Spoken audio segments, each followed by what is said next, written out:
Transmisión en vivo por Smo TV Positive Channel. Smo TV y el médico en su casa. Smo TV Positive Channel. Somos el canal de la sociedad.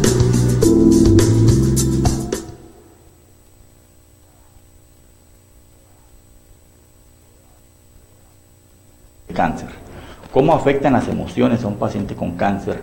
Y sobre todo, ¿cómo afectan las emociones a la familia?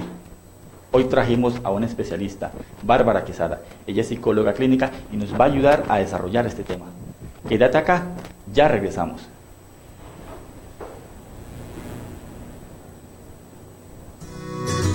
Smo TV Positive Channel. Seguimos como Smo TV Positive Channel, el canal de la sociedad. En Twitter como @SmoTV. Y en Instagram, seguimos como @Smo_TV.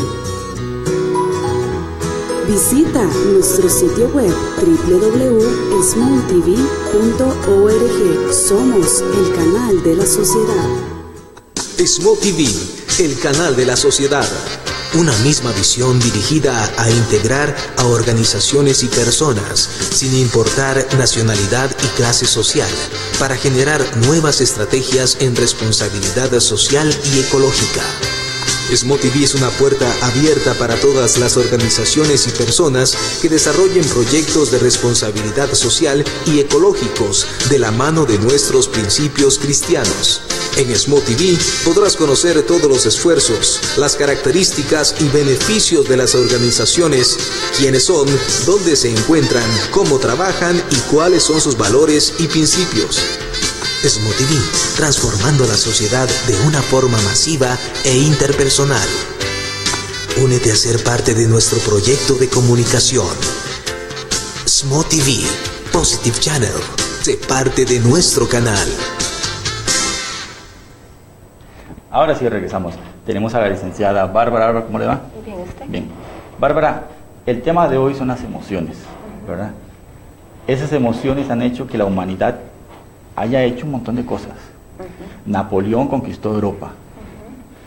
Nosotros llegamos a explorar otros mundos, la Luna, en el 69.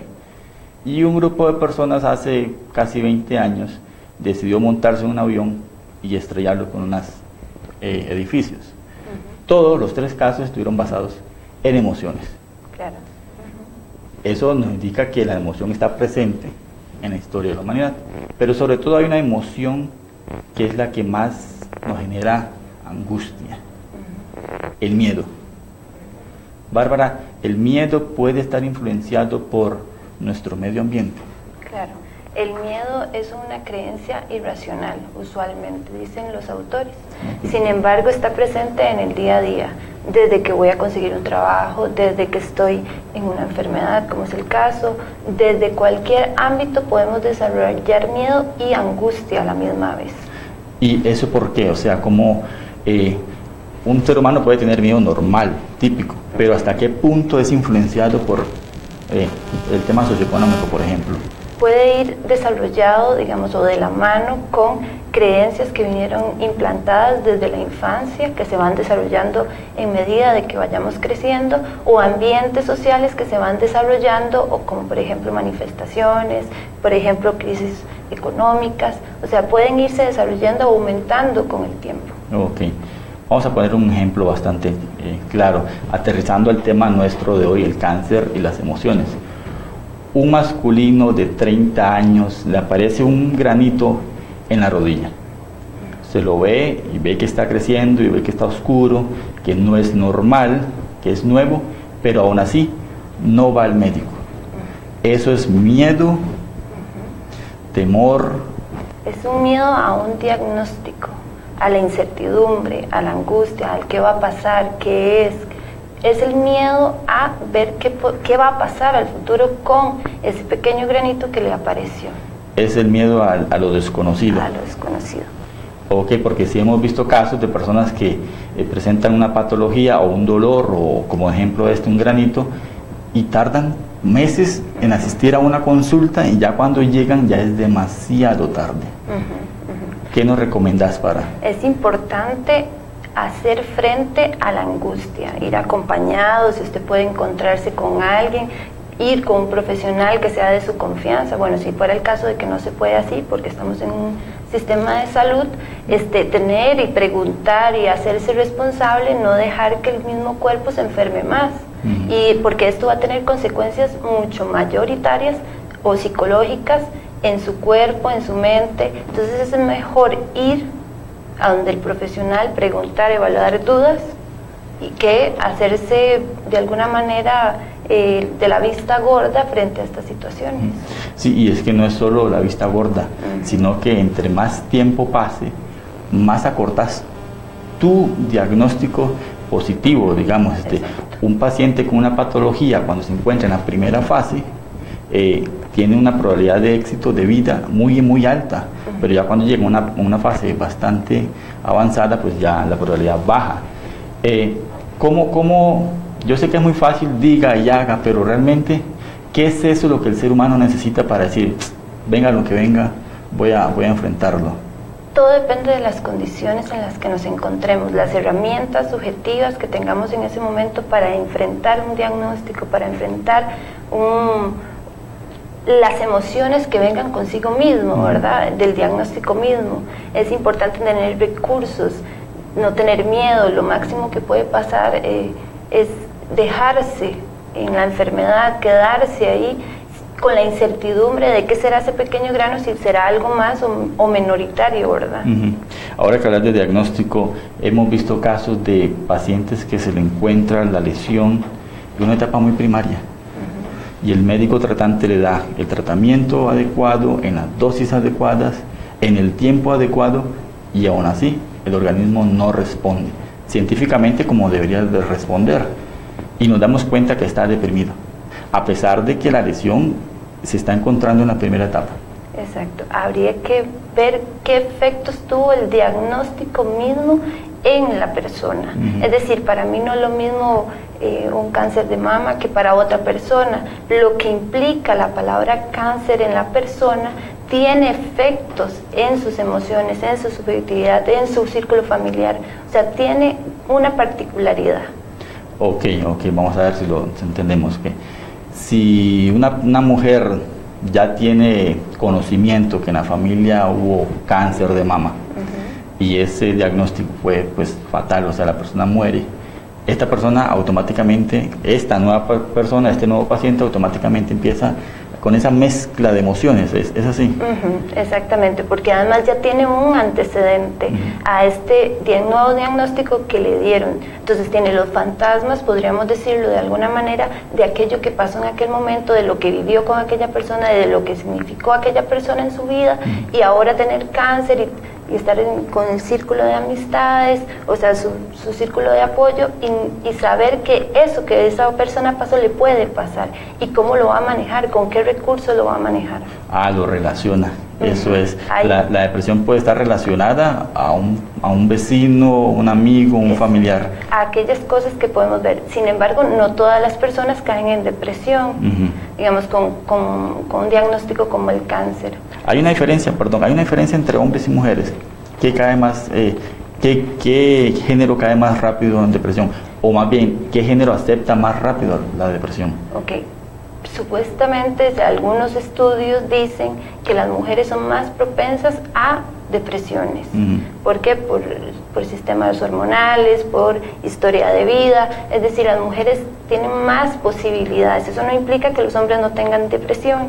Sin embargo, las posibilidades que tienen los hombres o los recursos que tienen afectivos son mucho más fáciles de manejar que para una mujer. Una mujer es más pasiva, más cautiva, más a la hora del diagnóstico. El hombre es más activo, busca cómo de alguna manera manejar el diagnóstico para que sus efectos disminuyan. También está involucrado ahí el tema de la familia, que la mujer es más protectora, entonces... La mujer piensa más. No digo con eso que los hombres no piensen, pero las mujeres tienen digamos, labores diarias, como el cuidado, como el salir a trabajar. El diagnóstico como tal permite de alguna manera que la mujer piense en el futuro de igual el hombre, qué va a hacer con su familia. Sin embargo, la mujer es más propensa a depresiones. Inclusive hay autores que plantean que antes de un diagnóstico de cáncer hubo un evento traumático. Las mujeres intentan buscar en su por qué un cáncer, por qué este diagnóstico fatalista, digamos, habría que darle alguna razón, digamos, de un efecto que ocurrió antes de. Ok, o sea, sí, porque la persona cae en depresión, antes de que le den el diagnóstico, ya el ser humano, la persona en sí, sabe que algo está pasando en su cuerpo. Conoce un granito, una pelota en la mama, algo, ya la persona sabe. Entonces automáticamente empieza a pensar y auto boicot y todo esto, y empieza la muerte. Aunque el diagnóstico de cáncer no en todos los casos es muerte. Eso es lo que me estás tratando, o sea, la persona como que se auto, ¿cómo lo ponemos? ¿Qué palabra podemos usar? Se mina el piso él mismo. Lo que pasa es que el diagnóstico, quien transmite el diagnóstico, puede remitir para esa persona cualquier palabra, cualquier significado, desde la muerte a la sobrevivencia. O sea, hay un montón de cosas que podrían afectar a esa persona, que eventualmente tiene dos vertientes, podríamos decir, o que esa persona se ponga en regla consigo mismo y con su enfermedad y empiece todo un proceso de curación, o más bien el miedo lo paralice, ahora que hablábamos del miedo, lo paralice y lo detenga. Entonces no le permite, justamente que hablabas de células, ¿verdad? Que estas más bien, o del proceso como tal, la persona vaya disminuyendo, vaya perdiendo fuerza y hasta el punto que pueden llegar a fallecer.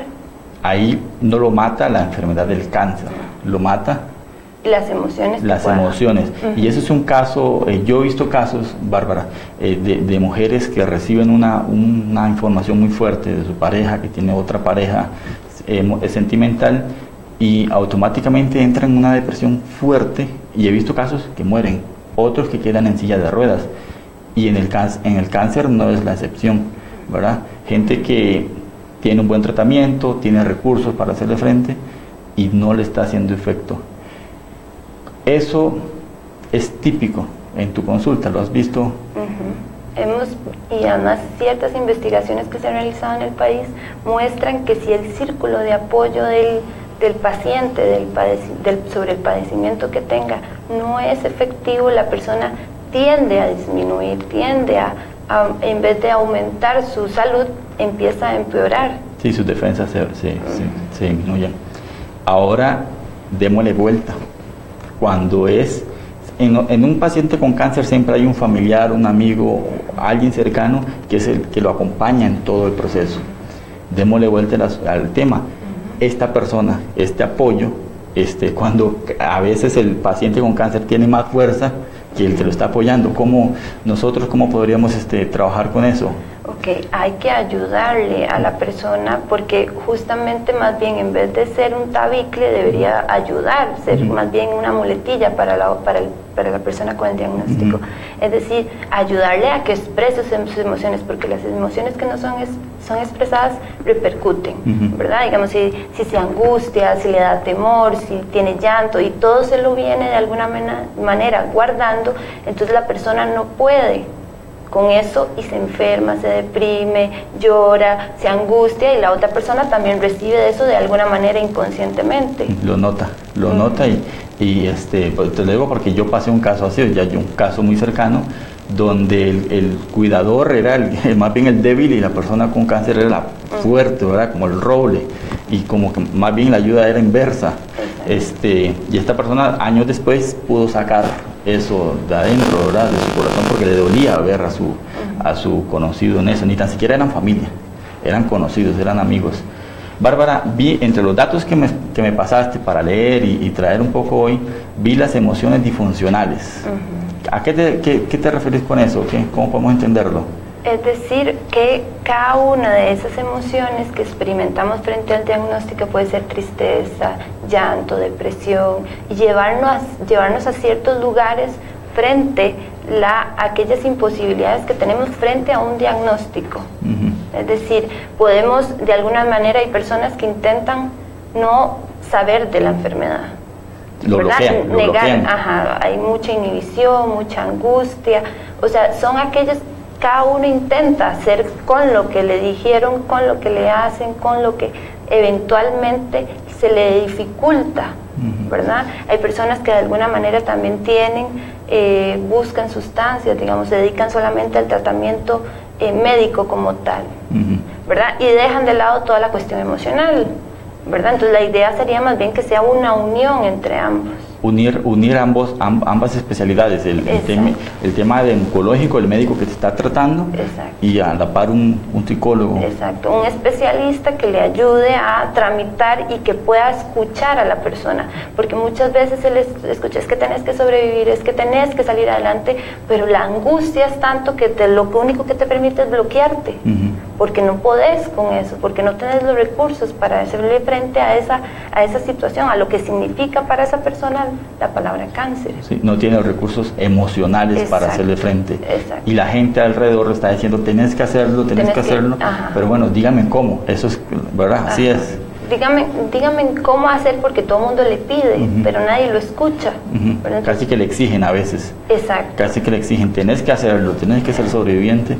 Y tranquilo, que muchas personas han tenido cáncer y no se han muerto. Sí, pero el que lo está viviendo soy yo, ¿verdad? El que está teniendo este dolor y este enfrentamiento con la muerte soy yo.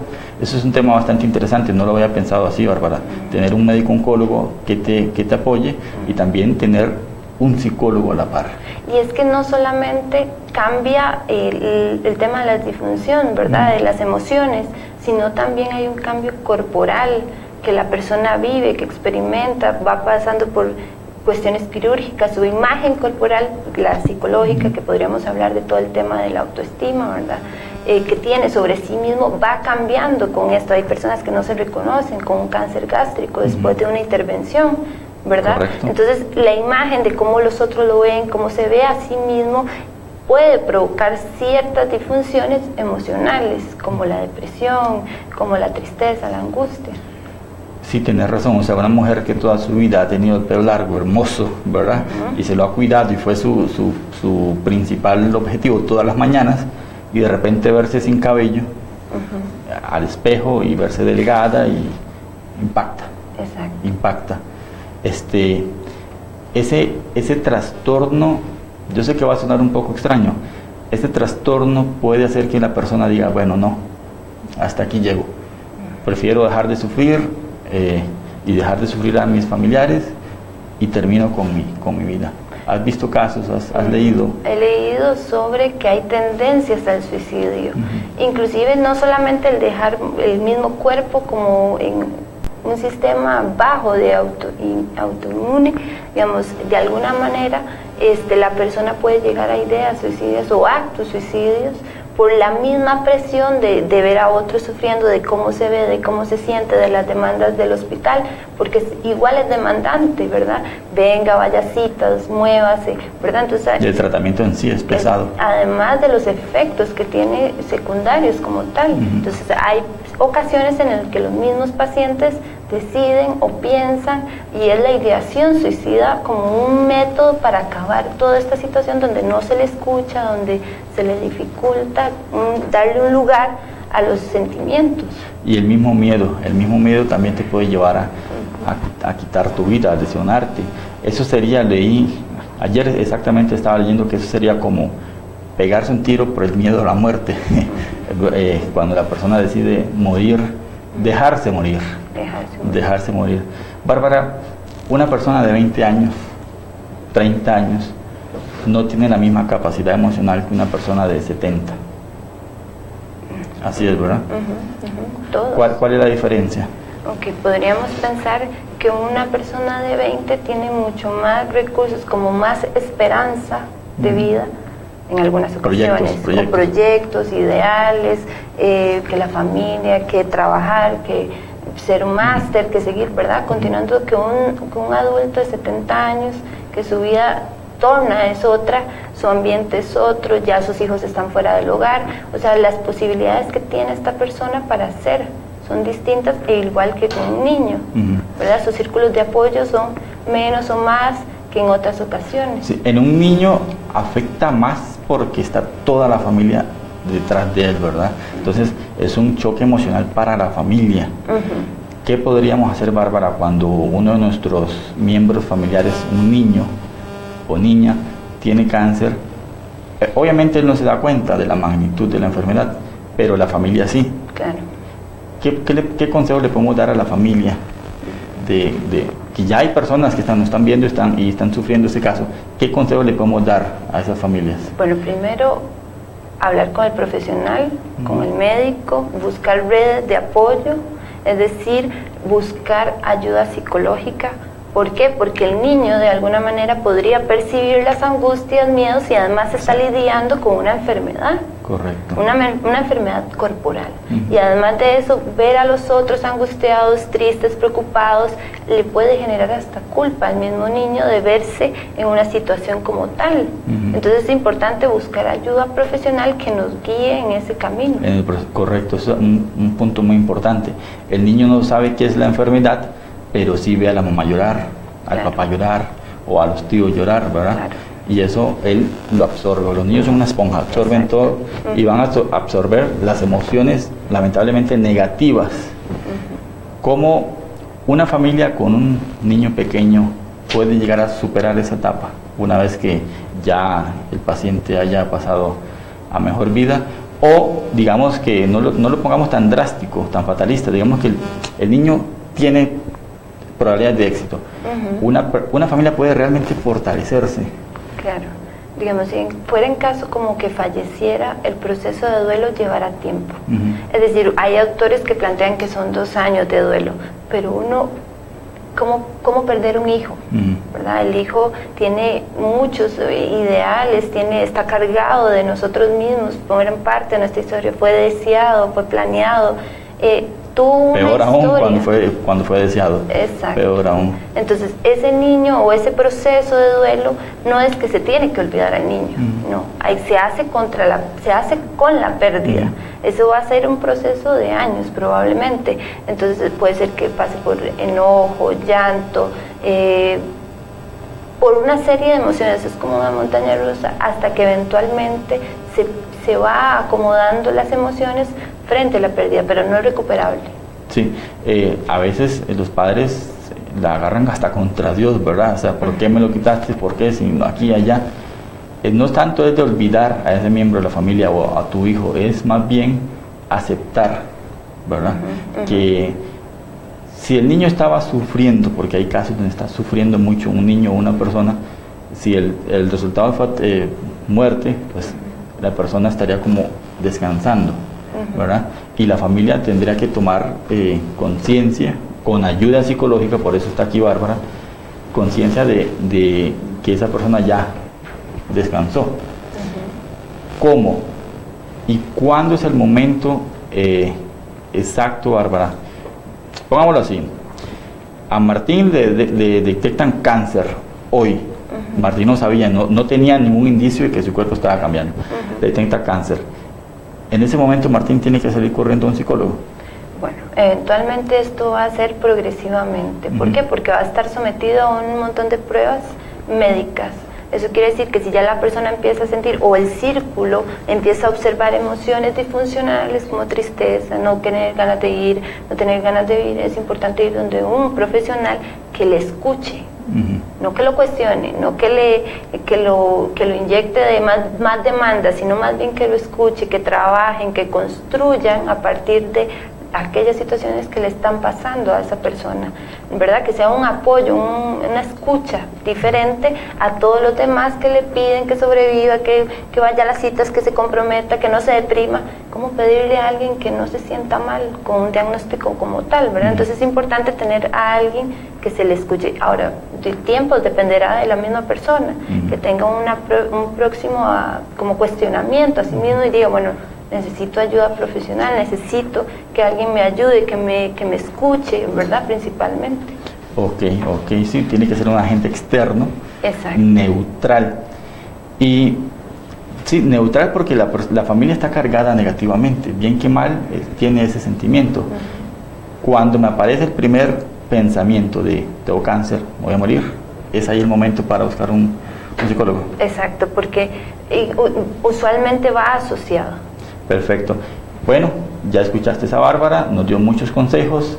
Recordá, las emociones están presentes en todo aspecto de la vida y sobre todo en una enfermedad tan fuerte como el cáncer.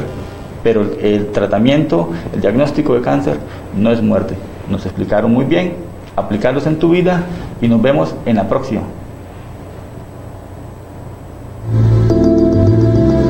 Smoke TV y el médico en su casa. Smoke TV Positive Channel. Somos el canal de la sociedad.